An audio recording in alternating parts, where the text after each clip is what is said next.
नमस्कार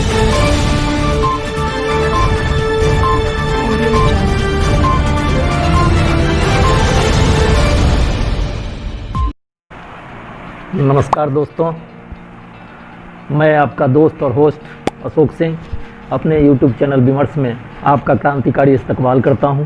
मित्रों, खबर वह नहीं जो दिखाई जाती है, खबर वह होती है जो छिपाई जाती है।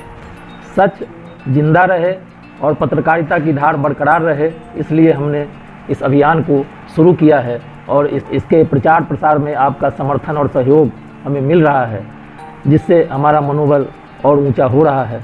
इसलिए आपसे विनम्र निवेदन है कि हमारे YouTube चैनल को सब्सक्राइब करें, लाइक करें, शेयर करें और कमेंट करें। धन्यवाद। तो चलिए आज बात करेंगे भारत के कमज़ोर होते हुए लोकतंत्र और कुंद होती पत्रकारिता पर। यह विषय बहुत ही रोचक है और इसको बहुत कम में हमने समेटने की कोशिश की है। इसलिए आपसे निवेदन है कि इस वीडियो को आप पूरा देखें। तो इसकी शुरुआत करते हैं इस क्लिप के साथ। I can't breathe। आज पूरी दुनिया बोल रही है I can't breathe। वजह हम सबको पता है और अफसोस भी हम सबको बहुत ज्यादा है। देसी जुबान में कहा जाए तो मेरा दम घुट रहा है।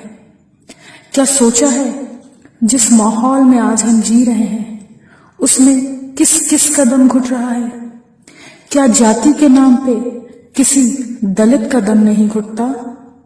क्या 1984 की बात पे किसी सिख का दम नहीं घुटता? क्या अपने घर ना पहुंच पाने पे किसी प्रवासी मजदूर का दम नहीं घुटता? क्या कपड़ों से पहचाने जाने पे किसी मुसलमान का दम नहीं घुटता? क्या डिटेंशन कैंप जाने के नाम पे किसी बुजुर्ग का दम नहीं घुटता? क्या हिंसा, भेदभाव, लड़ाई, झगड़े, नफरत, इन सारी चीजों पे किसी हिंदू, किसी नास्तिक या किसी क्रिश्चियन का दम नहीं घुटता? क्या धर्म के नाम पे किसी जानवर, किसी जीव, किसी जंतु का दम नहीं घुटता? सोचने वाली बात है, सोचिएगा जरूर। जय हिंद, जय भारत।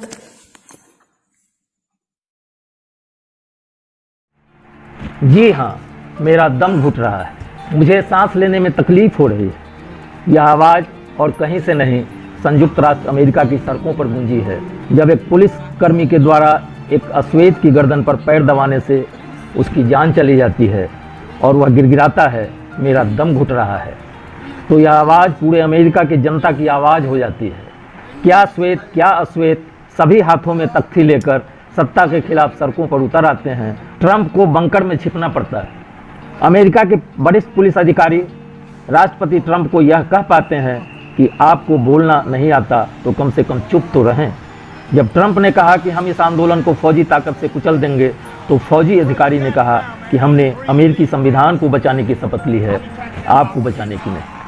सोचिए जरा, दुनिया के सबसे बड़े लोकतंत्र होने का दंभ भरते हुए जब भारत के परिप्रेक्ष्य में इन परिस्थितियों को देखें, तो क्या किसी भी तंत्र में इतनी हिम्मत है कि वह सत्ता को आईना दिखा सके?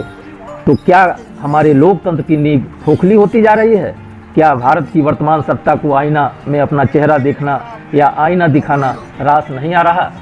ऐसा मैं इसलिए बोल रहा हूं कि वर्तमान में भारतीय लोकतंत्र में चेक एंड बैलेंस की स्थिति ध्वस्त होती जा रही है। लोकतंत्र के चार स्तंभ विधायिका, कार्यपालिका, न्यायपालिका और प्रेस में प्रेस जिस तरह विधायिका और कार्यपालिका की निगाहबानी करता था, उस व्यवस्था को प्रिंट मीडिया, इलेक्ट्रॉनिक मीडिया के बड़े बैनरों पर कारपोरेट के आधिपत्य के बाद धीरे धीरे सब कुछ समाप्त होता चला गया।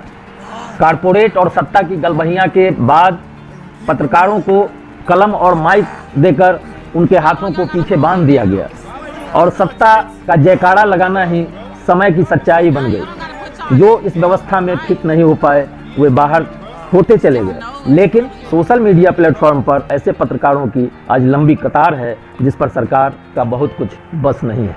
लेकिन सोशल मीडिया प्लेटफॉर्म पर स्वतंत्र चैनल चलाने वाले पत्रकारों पर पार्टी कार्यकर्ताओं के माध्यम से मुकदमे कराकर उनके खिलाफ पर्दे के पीछे से सरकारी हमला तेज हो गया है। ऐसा कर ईमानदार पत्रकारिता करने वालों को यह संदेश देने की कोशिश की जा रही है कि सरकार की आलोचना करते हो तो खामियाजा भुगतना होगा।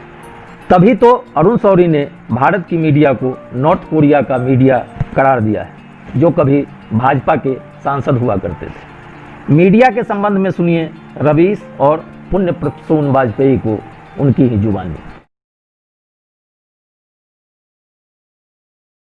प्रधानमंत्री कई तरह के झूठ बोलते हैं। क्या भारत एक मजबूत राष्ट्र बने? कमजोर कब था? नेता क्या मजबूत होना चाहिए? कोई घी खाया हुआ नेता चाहिए क्या? मीडिया गुलाम हो गया, गोदी मीडिया हो गया। दिन भर प्रधानमंत्री मोदी और उनकी पार्टी का एक तरह से चमचागिरी करता रहता है। जय शाह वाली स्टोरी कोई टीवी न्यूज चैनल ने किया है? ये नहीं पूछता कि आप काम कब करते हैं। आप तो दिन भर रैली में नजर आते हैं, हर समय आप टीवी पे नजर आते हैं। तो साहब आप काम कब करते हैं? आप रैली कर रहे थे ना, आप अपने लिए, आप देश के लिए काम थोड़ी कर रहे थे। हिंदुओं के बारे में 100 बातें, मुसलमानों के बारे में 100 बातें हैं, 100 बुरी बातें हैं। तो क्या किया जाए? लड़कों को बना दिया जाए दंगाई? जिनको अपने मोहल्ले का ठीक से पता नहीं, वो भारत के हर चीज पे ज्ञान दे जाते हैं। ये ड्रामा चल रहा है इस देश में कि कोई सवाल बात कर रहा है गरीब लोगों का तो कम्युनिस्ट हो गया। 5 साल सरकार होने के बाद कह रहे हैं पुलवामा के नाम, शहीदों के नाम पर वोट दे दो।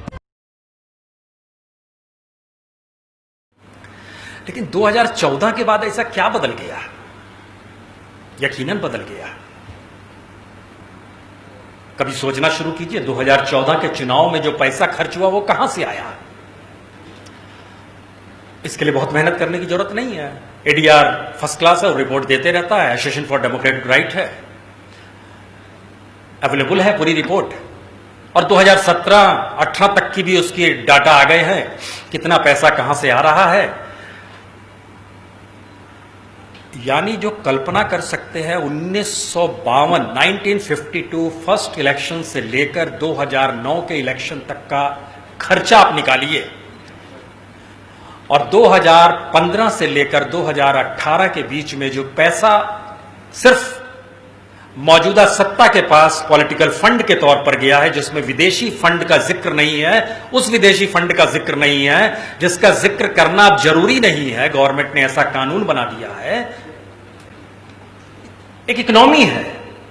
इसका मतलब यह है कि हम लोग जो बार बार दो बात कह रहे हैं, एक तो हमारे उस इंस्टीट्यूशन की तरफ देखना चाह रहे हैं और उससे दरवाजा खटखटाना चाह रहे हैं कि ये ठीक हो जाए जो इंस्टीट्यूशन कॉन्स्टिट्यूशन के तहत काम कर रहा है।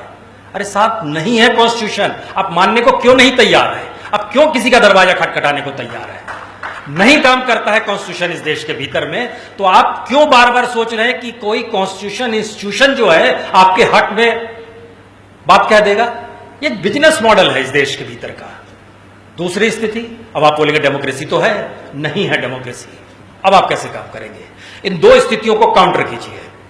असल में जब इमरजेंसी का जिक्र आता है तो हम बार बार दो चीजें सोचा करते थे कि जेपी ने जब कहा यंगस्टर से स्कूल कॉलेज छोड़ो, जेल भर दो, सेना को कह दिया हमारे साथ खड़े हो जाओ, इंदिरा गांधी ने फिर राजद्रोह का मुकदमा उन पर जारी किया, दुनिया भर के एम्बेसीज में लेटर लिखे गए कि जेपी जो है देशद्रोही है, ये सारी चीजें हुई।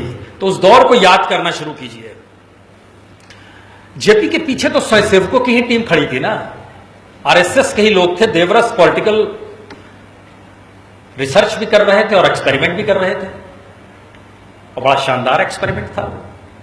सारे स्वयंसेवक पीछे खड़े थे। वही स्वयंसेवक निकल के तो सत्ता में आ गए। फर्जी मुकदमे हो रहे हैं। फतेहपुर यूपी में विगत 7 जून को स्थानीय पत्रकारों ने जल सत्याग्रह कर डीएम के खिलाफ अपना विरोध दर्ज कराया। रवीश कुमार के खिलाफ मुजफ्फरपुर सीजेएम कोर्ट में एडवोकेट सुधीर कुमार ओझा ने देश के खिलाफ माहौल बनाने को लेकर एक मुकदमा दर्ज कराया। सरकार को आईना दिखाने पर अर्बन नक्सर, टुकड़े टुकड़े गैंग और खान मार्केट गैंग के नाम से बुलाए जाने का प्रचलन हो चला है। यह प्रचलन इसी वर्चुअल सरकार में हुआ है।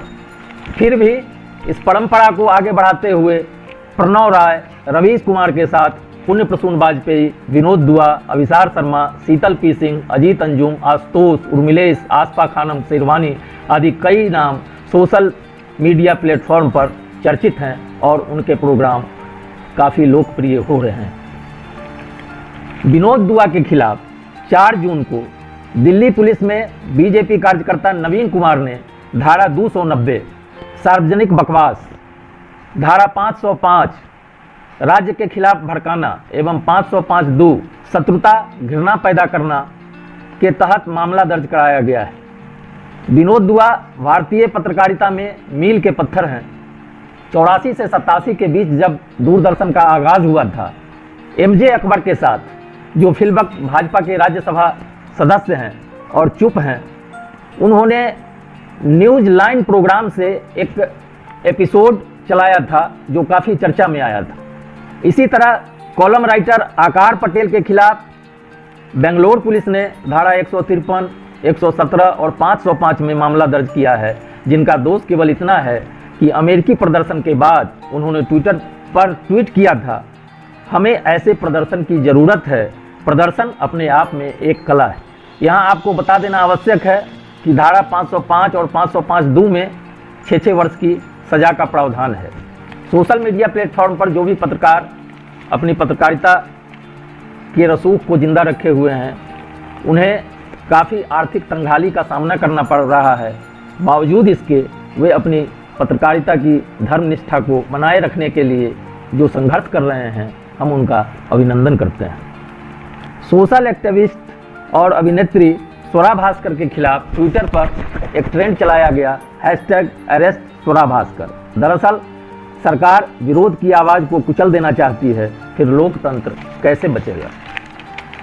इस मुद्दे पर बात करने की ज़रूरत मुझे इसलिए पड़ी कि पिछले एपिसोड में जब हमने बिहार विधानसभा चुनाव की एक रिपोर्ट आप लोगों के सामने प्रस्तुत की थी और उसे यूट्यूब चैनल पर डाला था, तो किसी ने संभवतः किसी सरकार के शुभचिंतक या सत्ताधारी दल के शुभचिंतक ने एपिसोड के संबंध में यूट्यूब चैनल को कुछ रिपोर्ट किया था, जिसके चलते हमारे एपिसोड को इनवैलिड कर दिया था। बाद में क्लियरिफिकेशन देने के बाद वो एपिसोड फिर से करीब 7-8 घंटे के बाद यूट्यूब चैनल पर डाला गया।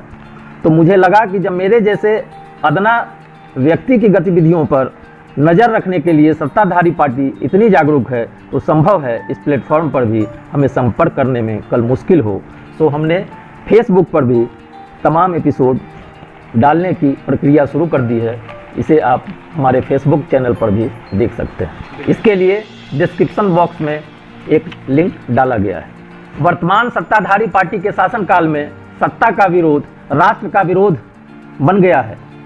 विरोध की आवाज़ यानी देश के लिए खतरा। सत्ता पर काबिज रहने का यह नया फार्मूला क्या अघोषित इमरजेंसी जैसा नहीं लगता? आप खुद यह तय करें। शुक्रिया। चलते चलते इस क्लिपिंग को देखें, फिर मुलाकात होगी अगले सप्ताह। धन्यवाद। भाषण वीर के शासन में जनता को राशन नहीं, भाषण की खुराक मिल रही है। पेट्रोल डीजल के बढ़े दाम से देश में हाहाकार है। मोदी सरकार के सत्ता में आने के बाद पेट्रोल सबसे महंगा हुआ है। दाम कम हुए कि नहीं हुए? ऐसे नहीं, पूरी ताकत से बताइए, पेट्रोल के दाम कम हुए कि नहीं हुए? नहीं। रसोई गैस के दाम बढ़ाकर गरीब मध्यम वर्ग की कमर भी तोड़ दी गई है। बहुत हुई महंगाई की मार, क्योंकि अभी है मोदी सरकार। देश कोरोना वायरस से संकटग्रस्त है। अमित शाह को चुनावी रैली की पड़ी है। चाइना को लाल आंख दिखाने वाले खामोश क्यों हैं? चाइना के साथ उनकी इन जो हरकतों के खिलाफ आवाज उठानी चाहिए थी। लाल आंख कर करके चाइना को समझाना चाहिए था। 56 इंच वाली सरकार नेपाल की हरकतों का जवाब क्यों नहीं देती है? भाषण देने से देश नहीं चलता, देश चलाने के लिए काम करना पड़ता है। आपने सही फरमाया।